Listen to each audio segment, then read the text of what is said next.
ठुल्ला भाग 31। रिया ने 50,000 ठुल्ला के हाथ में रख दिए। नहीं दिदिया, इनका मैं क्या करूंगा, मुझे तो बस आप लोगों का प्यार और आशीर्वाद मिलता रहे।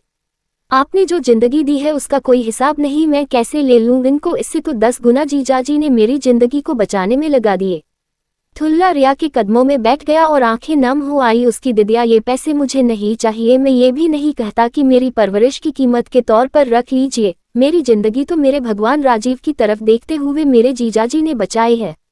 आप मेरी तरफ जरा भी अपने मन में ग्लानि न लाए। आपकी डांट ही तो मेरी जिंदगी को संवारने में काम आई है। रिया ने ठुल्ला के कंधे पकड़ के उठाया और बोली, तू कितना बड़ा हो गया रे, कितनी प्यारी प्यारी बातें करने लगा है। तूने जो किया वो हम दोनों मर के भी उसकी कीमत नहीं चुका पाएंगे। मेरे मुन्ना, तूने बचा लिया, ये कोई कम बड़ी बात है। आज तू जो कुछ भी, तेरी मेहनत, तेरी लगन और सबसे बड़ी तेरी सहनशीलता का परिणाम है। रिया, ये पैसे तुम अंदर रखो, फिलहाल हम लोगों को पुलिस स्टेशन पहुंचना है। थाने में मुन्ने ने सबको पहचान लिया, यहाँ तक ये बताया कि वो मॉल से उसको कैसे उठाकर ले गए थे। उन चारों के ऊपर केस चला और वो सब जेल चले गए। ठुल्ला रात का जगा हुआ था तो नाश्ता करके सो गया था।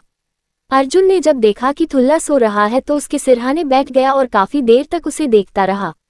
उसके सर पे अर्जुन बार बार हाथ फेरता और सोचता, मैंने कभी सपने में भी नहीं सोचा था कि मैं इतनी ऐशो आराम की जिंदगी जीऊंगा, पर इस मासूम ने तो हम सबकी ही जिंदगी बदल डाली। भगवान इसको हमेशा सलामत रखे। अर्जुन ने अब तक जितनी भी प्रॉपर्टी बनाई थी सब ठुल्ला के नाम से। आज तक अर्जुन ने एक पैसे का हेरफेर नहीं किया। मुंबई जैसे शहर में 3-3 बंगले, 5-5 गाड़ियां और विदेशों में भी प्रॉपर्टी, ये सब आखिर है तो सब इसी की वजह से। तब तक सविता वहां आ गई और उसको अपने साथ बेडरूम में ले जाकर आई की कई सारी बातें बता दी। साथ में ये भी कहा कि ठुल्ला के लिए भी आई ने क्या कुछ नहीं कहा। मुझे लगता है ठुल्ला ने आई की सारी बातें भी सुन ली थी, फिर भी मुझे या आई को जाहिर न होने दिया। सविता ने कहा, आई हर दिन मुझे बांझ कहकर बुलाती है, मेरी माँ को भी बहुत उल्टा पुल्टा कहती है, पर कल तो आई ने हद कर दी ठुल्ला को पराया कहकर। आई कहती है तेरी कोख से जो जन्म लेगा वही अर्जुन का असली वारिस होगा।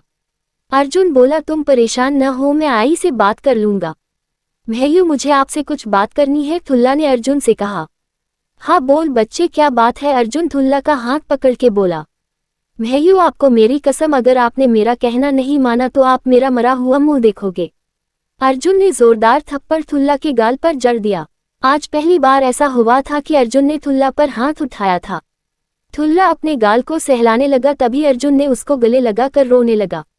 अब ये मरने की बात कभी न करना, तुझे पता है न, तेरा भैयू तेरे लिए ही जिंदा है। आज तक कौन सी ऐसी बात जो मैंने न मानी हो, तो आज इस तरह की कसम किस लिए?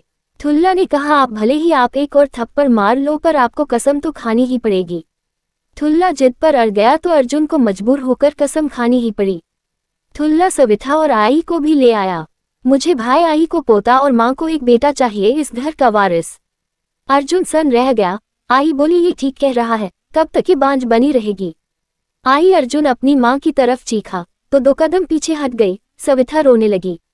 ठुल्ला बोला, आई सही बोल रही है, हम क्या करेंगे इस पैसे का, इस प्रॉपर्टी का, जब इसको कोई भोगने वाला ही नहीं रहेगा। अर्जुन रोता हुआ बोला, तू मेरा बेटा नहीं है क्या? ठुल्ला बोला, नहीं, मैं नहीं हूँ आपका बेटा। अर्जुन ने ठुल्ला को पकड़ा तो ठुल्ला ने अपने आप को अर्जुन से दूर कर दिया। ठुल्ला बोला, एक तरफ बेटा कहते हो, दूसरी तरफ कसम खाकर भी उसे पूरा न करने की जिद कर रहे हो। अगर मैं बेटा हूँ आपका तो मेरी कसम को पूरा करो। अर्जुन ने ठुल्ला को गले लगा लिया। अब वो दोनों ही रो रहे थे। आज मुन्ने का जन्मदिन था। राजीव ने एक बड़ी पार्टी रखी थी। अर्जुन और ठुल्ला भी इस पार्टी में आने वाले थे। राजीव ने ठुल्ला से कहा, तू अपने फ्रेंड्स को अपने हिसाब से इनवाइट कर देना। माताजी का भतीजा भी अपने परिवार के साथ मुंबई आया था इस पार्टी के लिए। राजीव ने बुलाया था ये कहकर कि तेरी बेटी मेघा के लिए एक लड़का देखा है, वो लड़का भी पार्टी में आ रहा है। राजीव ने सुबह सुबह ठुल्ला को फोन किया और बोला, ठुल्ले मुझे आज तुझसे कुछ मांगना है, क्या तू देगा? ठुल्ला बोला, जीजाजी आप ये क्या कह रहे हैं, मेरी तो ये जिंदगी ही आपकी है, मैं ही आपका हूँ, फिर मांगने की क्या जरूरत, आप आदेश करिए जीजाजी। राजीव ने कहा, शाम को आ फिर बात करते हैं। मेघा बहुत खूबसूरत लड़की थी। राजीव चाहता था कि ठुल्ला की शादी मेघा से हो जाए तो ठुल्ला हमेशा हमेशा के लिए इस घर से जुड़ जाएगा। राजीव ने ठुल्ला के बारे में अपने भोपाल वाले कजिन को सब कुछ बता दिया। साथ ही ये भी बताया ठुल्ला के एक ही किडनी है। पहले तो थोड़ा मुंह बनाया, लेकिन जब ये पता चला कि लड़का कोई और नहीं टीआर है तो राजीव के कजिन का दिल खुशी से उछल पड़ा। मेघा ने रिया से कहा, चाची मुन्ना कह रहा था कि शाम को पार्टी में टीआर भी आ रहा। चाची वो मेरा फेवरेट है, मुझे भी उससे मिलना है, क्या आप मुझे टीआर से मिला दोगी चाची? रिया बोली कि हाँ आ तो रहा है, तो चाची मुझे उसका ऑटोग्राफ भी लेना है। शाम होते ही मुंबई का होटल ताजमहल जगमगा उठा। बॉलीवुड के लोग और राजीव के दोस्त, बड़े बड़े अफसर सब आने लगे। ठुल्ला तो था ही हीरो, पर मेघा भी आज किसी हीरोइन से कम न लग रही थी। ठुल्ला और मेघा को पता ही नहीं था कि अभी कुछ पल के बाद उनके साथ क्या होने वाला है। अर्जुन एक तरफ बैठा था, ठुल्ला मुन्ना और रिया के साथ खड़ा था। मेघा बार बार रिया के आगे पीछे घूम रही थी कि टीआर की एक नज़र उस पर पड़ जाए।